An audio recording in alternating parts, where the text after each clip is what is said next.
One of my all-time favorite quotes is from a woman named Barbara Brown Taylor, and she said that it's not the sadness that sinks a person's life, it's the energy a person spends avoiding sadness that sinks a person's life. And what I love about this is that you can essentially replace sadness with any other word.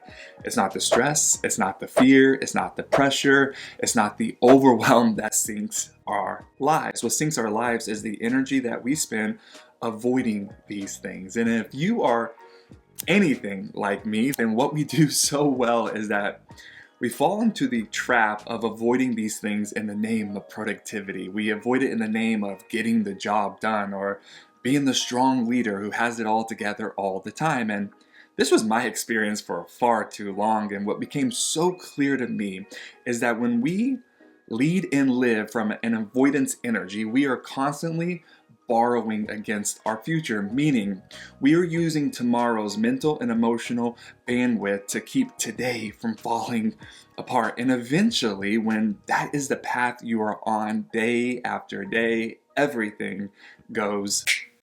We find ourselves waking up not just with tired eyes, but a tired soul. And this experience over time, it erodes our capacity to engage, our capacity to perform under pressure, our capacity to show up after a long day at work and have the bandwidth to be present with the people that we love the most.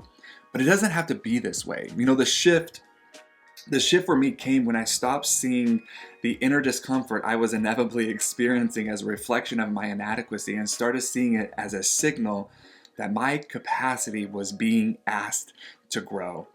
And once I learned how to work with the inner discomfort instead of fighting against it, the moments that I thought were going to essentially ruin me became the moments that expanded me. This is the edge that most people miss. You know, we don't have an engagement issue or a performance issue or even a retention issue. We have a capacity issue. And if you learn to work with it, you'll see that the inner discomfort, it's not the problem.